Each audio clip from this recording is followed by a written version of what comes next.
Hello everyone, and in this video I'll be talking about never getting fired in Japan.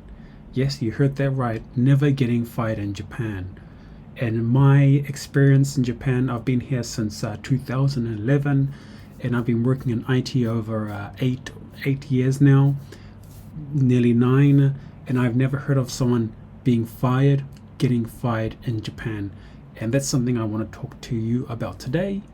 The good, the bad, the ugly, and a few things in between that. And no, I don't have a book or I don't have statistics or data. I'm just telling you what I've experienced, what I've heard, talking to CEOs, just my experience in general.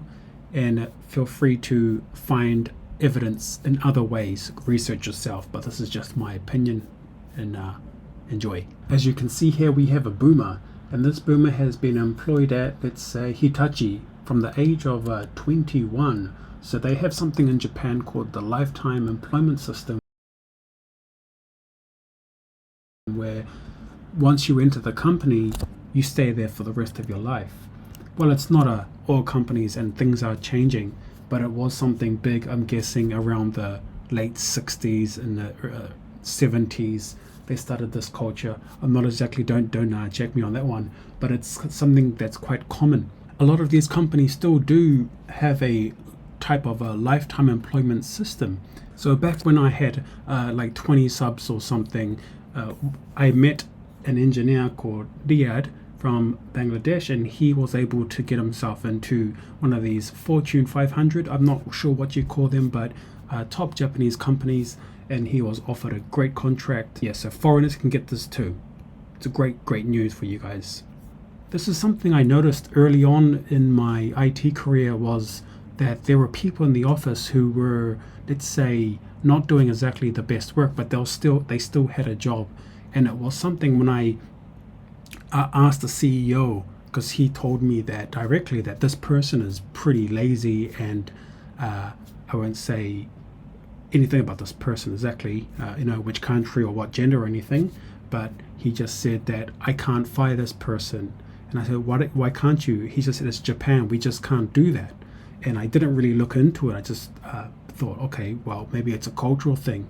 But I did look around just before this video, and it seems to be some type of legal issue where you can't actually fire someone unless it's a serious problem, something like harassment, or I don't know, something like sexual harassment, or violence, kind of extreme cases. And I'll give you one of the other. I always give you things, little stories, when I ask, managers or CEOs. One of the managers I worked for a type of gaming company, and they told me that they're really big about keeping leaks out of the, people not leaking information. When you're working in Tokyo, you might be working on some, some game that is not released yet, or maybe some features, or you'll have some images that will be released on the website that you cannot leak. And some people accidentally leaked, for example, release dates, things like this. And I asked the manager, did that person get fired? And he goes, no, we just put him in a different department or something. And I thought, wow, you just imagine if you're working for, I don't know, a US company. I'm guessing if you leak something big, I don't know if you get any chance, because how can you trust someone after that? So yeah, you have to do something really bad to be fired in Japan. So I didn't know what image to put in the background here, but I would like to talk a little bit about how Japan society is quite a responsible society, which everyone, if you live here, if you've seen YouTube videos. So I think people kind of feel responsibility within society, even it is a capitalist society. And I mean, it's debatable. I'm not here to debate economic systems, but people do feel that they have a responsibility when they hire someone. Even if it's a freelance engineer, there is some type of once you're in, and that's something I've also learned when I was doing freelance. I was helping the Vietnamese company get projects with a Japanese company, and then the Japanese the CEO said to me, Japanese business might be a bit different to the way you do it back home. And he is, once you're a client, so this is not just an idea of hiring an employee, but it's also how you work together with other companies. I'm not, and today, later on, I'll talk about the pros and cons of this type of culture, because you can see how it can go both ways. Oh, actually, the one I want to, the next point I want to say though, I did have one video back when I had like 20 subscribers, was a French engineer who was not doing well in his company and they couldn't fire him. So what they did is, if you see that video, forced to quit an IT company in Japan, he wasn't fired. They'll just make him feel miserable, and that's how they handle firing people in Japan. They don't, instead of firing you, they'll try to make you leave. And I think you can easily just jump at why they, it's like, no, they can't fire you. So they have to find another way to get you out of the picture. And in this video, you can check my channel for that video as well. The French guy, something just wasn't going right and he was having a miserable time. The way they can reduce your income, treat you not so nicely in certain ways. They weren't like, physically harm you or anything, but it would be some type of peer pressure, some type of, it's hard to, because I've been here for so long, I see societies a little differently than what, if you're a Westerner seeing this, you just might go, just jump right at it with your like full-on soy, and it's like, no, we don't do that around here. We go, okay, why is this happening? Is this a part of their culture? And then if it's a part of a culture, what are the alternatives? So you try to understand things that way. I try to around here. So I'm going to go over some of the good points of this lifetime employment system, that you would never get fired. Okay, some of the good parts. I'll go through the good parts first and kind of negative parts. Nothing can be all positive. There's no world that is like, there's no utopia like that. So the good part about this is that they can catch the workers, or in our case engineers, once they graduate university. So you can see a lot of kids like this around. They're wearing the most basic normal suits, ready to work for a company. They don't all do this kind of wearing suits now, but you see that a lot.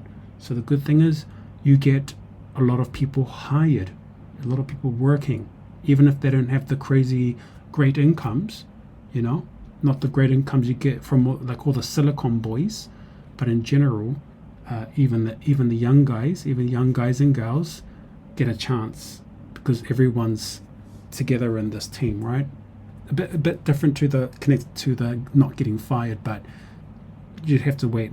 This is all connected somehow. I think most of the viewers here are single men who don't have a family or anything, or probably not really thinking too much about that based on the demographics of this YouTube channel. But you have to also remember, this is great, not getting fired and having that lifelong employment, even if your income doesn't skyrocket, is that you have stable families, right? And I think that was one of the great things in the boomers had, and I think the Gen X, was that everyone was hired, everyone had a job.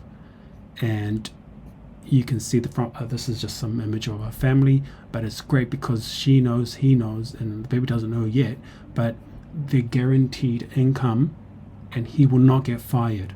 At worst, he will just be, they reduce his income, but he's probably going to try his best. And so this is great. In places like New Zealand, Australia, America, you just don't know. You can get fired suddenly. You can't pay your mortgage, your kids' kindergarten, diapers, all that kind of stuff. So it's great for societies. It's also great to, when you look after each other this way, to never get fired. But also, you have to think of it this way, like when you come to Japan, they do all these festivals and stuff. What does this video have to do with festivals? What it does is, I think, in these types of societies, that keeps people together. It keeps people together. Even if you're not the smartest, brightest kid, you're still a part of the community, and you have some type of, you function as a member of society, a shakaijin or something. Why is this connected with festivals because it's quite a homogeneous society, so people stick together. So that's a great thing then. I would also say that not firing and keeping companies and everyone together creates more of a unity than a dividing society, dividing company. Even if things don't, even if it goes red, even if the shit hits the fan, people tend to stick with each other, and I think this is a cultural thing as well. And for a lot of these large Japanese corporations, it's also a great thing because you don't have to fight, you just move them to another location. Maybe they're not doing so well, put them in another location. Maybe they're doing great, put them in the countryside somewhere to help boost the team. So they can freely move their workers around, even if some are not doing so well. And in a country like this, things like social stability is really important. So I know that a lot of foreigners out there or Westerners post stuff like, why don't they take risks, man? Why don't they? And then you see them now on YouTube and the Teslas crying because they just got fired because there was a big pump and dump in the IT sector. All the universities are hiring all these engineers to pump to make more money. The engineers go out and there's not enough work because most of the engineers are not local. So you've got all this mess happening. This causes great instability socially. And what these kind of like large corporations, Japanese companies, or they're just not going to start risking everything on some idea because a silicon boy said something and it went viral on Twitter. It's not how things work here. They'll usually have testable results, and they try to keep doing it. And then those they test results, they improve it. They do that over and over again until they have a great product. That's usually the case.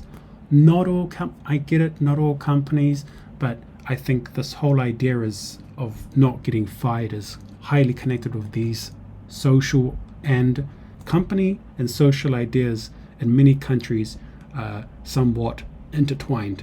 Okay, this is the negative side now.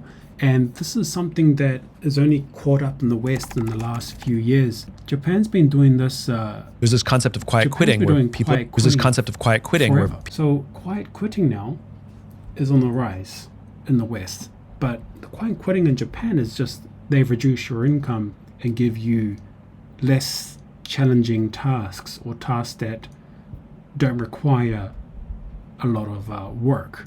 See, so quiet quitting is a feature, not a bug in the society. Okay, I just called the last point a feature, not a bug, but it still can be seen as a negative. Okay, a negative point which you may or may not know of is called Madogiwa-zoku, which basically means a window person. And if you just Google search window person, it's as you can see, just what can only described as a salary man who's just sitting next to a window looking outside. And window people is something like what you can call a slacker, or maybe not a slacker. It's more or less, okay, this is a great image. It's most likely a middle-aged man who's been in the company for a long time, who will never get fired, and then he is just chilling out at work every day. And this is something I've actually witnessed myself, and it's more common than you think. This is a negative part because you won't fire him because you've kind of guaranteed him a lifetime employment. Even if the company is a mid-sized company, you usually don't really fire these types of people. In some cases, they're just in the company to keep the number of employees up. And in some other cases, it could be a much older guy, maybe some type of boomer, and they might keep him just to go to other companies and have meetings with other boomers. Because what happens is when you stay in a company for a long time, you get to a higher position and you might want to work with Sony a lot more. So you have to hire a retired boomer to help get those sales into those other boomer companies. So you can call this Boomer Economics 101. If you Google search Madogiwa-zoku, you will find skits and people talking about it. You also see Hiroyuki talk about it. It is a topic lately. And even there is a guy recently which I've been watching on YouTube. His name's called, let me check. I think it's like 50-year-old Japanese man, and he's just starting to get popular. A negative part about this is that you might have a problem where people won't compete. You won't compete. Why? Because why would you compete when other people can just slack next to you and get paid? That is something I've seen a bit in some of these IT companies. Of course, not all, and I've met really great engineers, way better than me, Japanese engineers, so many are way better than me. But what you do get is people who don't have to pull their own weight. And what happens then is you get lower skilled workers, a lot of lower skilled workers. But I just want to say one thing though, you have to be careful when you say this. If you compare Japan to, let's say, New Zealand, you compare Japan to America, is that, this is my base take now, is that you're picking a country with less than 3 million foreigners in it. 130 million Japanese, I think it's less than that. Only 3 million foreigners, and even less than that of skilled foreign engineers. But when you go to New Zealand, Australia, America, so many engineers are foreign or of foreign descent. That's another part. So you have to be careful when you start saying this country's bad at engineering and stuff. It's you see what I mean? We're getting into we're getting into some, I don't want to get in trouble, but I want to get into based conversations here.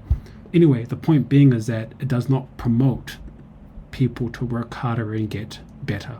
Okay, just Google search kubi ni naranai, so that I'm not going to go show you exactly what's going to be displayed, but I do want to say that it does give people a false sense of security, knowing that you're going to be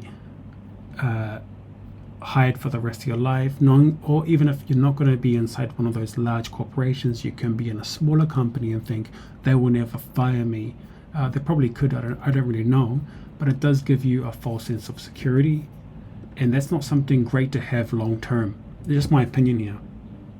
If something happens in 10 years from now, you can't keep having this idea that you have some type of false sense. You get sick. What happens? You get sick, so companies can't look after you for everything. Okay, this is something that I've noticed as well. When I was helping hire engineers for previous company I was working with, I noticed something as well. Some people came from those large companies as they were engineers in their own right, but the problem was they weren't making things. They were in a safe company. So how can I explain this? So in some of these large companies, let's say legacy companies, you can be hired and never be fired. You could be moved around in different positions, and you could still be labeled as an engineer, a software engineer. The problem is that this kind of false sense of security, if you want to change companies later on in your life, maybe you've been in that company for 5 years, it might look good. Okay, you worked for, let's say, Hitachi, or you worked for whatever. But when you go down to the nitty gritty, the meat and potatoes, you go, what have you made? You have silence, absolute silence, because they don't actually make things by themselves. They might be doing one small thing repetitively for 5 years or so. This is not exactly the point I'm trying to talk about now. I'm changing the topic. The point I'm saying is that if you're in a company and they don't fire you, even if you're let's say a trash engineer or something, it will be even harder for you to change companies later on in your career. So ideally, if you are not good at your job, this sounds a bit harsh, like you either have to get good, because if you change, maybe you move to another company, they will see that, okay, you can't actually do this. So it's quite difficult then, right? If you don't know, if you're not doing well, you should know, and you should try to either get good or change your position and be better at a different position. And this is something, especially in the IT world, it's when was the last thing you made, and what was the last thing you actually made, and how did you make it? If you get out of work for about 1 year, maybe in the JS world, which I'm not proud of this JS stuff. I'm tired of it. If you get one year out, you're out of date. Look at all the stuff with React and Next. What's happening in the last just in 1 year? People are using all these new stuff. I'm not saying this is a good thing, but if you're in a company that doesn't fire you when you're below the standard of, let's say, real value, where you can actually produce something as a front end or back end or DevOps, then it's gonna hurt you, and you'll go into some interviews feeling like you've wasted 2 years of your life. This is no joke. I've seen this around, and these are smart guys who it's happening to, smarter than me, but because they weren't making things, and their company kind of let them become a window watcher kind of guy, or a seat warmer, and that's something you have to be really careful about, especially here, because you feel safe. You feel no one's going to take your job, so you're fine until you find out that in another company they won't want you. Okay, so I think I've said what I want to say about never getting fired in Japan, and I would like to hear, if you're in Japan as well, if anyone who has these kind of contracts, if any one of you have these types of contracts as an employee that you feel that you are secure for life, please let me know. I would love to hear. And if you're not, I mean, what do you guys think? Would you want to work in one of these massive companies and be hired forever? Personally, I prefer not. I mean, that's just me. You know, if you see my channel enough, you really know I'm a bit unique in that way. But it's great if you want to secure your family. You know, things like this. If you want to work at Nintendo for the rest of your life, that's awesome. You know, if that's the thing, man, that's like a dream come true for some people. Work for not Konami, but Kojima Productions or something, right? I don't know if they would do those kind of contracts, but. And actually, to be honest, I don't even know if this might just be a general contract that all large companies have. What do you guys think? Is this something you would prefer this? You would prefer this instead of the way that, look at the West, how we do it. I'm just saying, just think about that. We make all these big, massive risks, pumps and dumps, play with, I'm not saying that Japan doesn't play around with their the finances of the country. I'm not saying that they don't, and there's not like, you know, banks working together to you know, play around with. I'm not saying there's not that, but still, what do you guys think? What do you prefer? Because there's some great parts about this this type of a country that promotes this. I'm not saying not all countries can do this. No, I'm not saying that, but just let me know what you think. Would you prefer this?